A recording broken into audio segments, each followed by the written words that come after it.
Yun, good day mga boss. Ito po yung mga available items natin. Yan, mga gawang Pangasinan. Yan, check natin isa-isa, tanggalin natin yung kaluban nila. Yun, unahin natin itong chopper mga boss. Ito yung kaluban niya, mahogany na ginamitan ng wood stain para maging dark. Yan, chopper. 11 inches yung blade length niya. Molye yung talim. Yung kapal niya. Molave yung handle. Full tang. Isang peraso lang available. Yan, tigi isang peraso lang sila mga boss. Sunod natin tong pinakamahaba.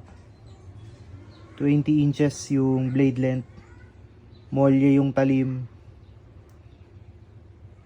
Oil quench, stainless ferrule, kamagong yung handle niya. Yan, solid kamagong. Tapos ito namang isa, molye din. Yan, manipis lang siya. Yan yung butas ng molye. Oil quench, 19 inches blade length. Meron siyang false edge. Molave yung handle. Full tang. Mahogany yung mga kaluban nila. Ito yung kaluban niya. Yan, medyo classic yung kaluban natin. Meron siyang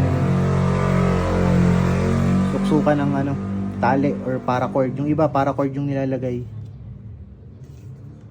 Yan, ito yung nitong isa. Kaluban niya. Mahogany. Open yung kaluban niya. Yun, tapos meron tayong isang perasong kukri. Yan, guide bar naman yung talim niya. Yan, gawa sa guide bar. 12 inches naman yung blade length na ito. Oil quench. Yan, tapos ito yung kaluban niya. Mahogany. Yan, pwede nyo lagyan ng lubid or paracord. Yan, tigi isang peraso lang mga boss. Yan, dito tayo sa YouTube nagpo-post kasi puro na tayo, violation sa Facebook. Baka tanggalin na yung Facebook natin. Yan, naka-shadow ban tayo sa Facebook ngayon. Yan, 4 pieces available mga boss.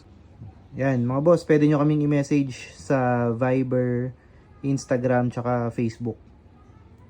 Check nyo lang yung description nung video. Andyan yung link ng natin.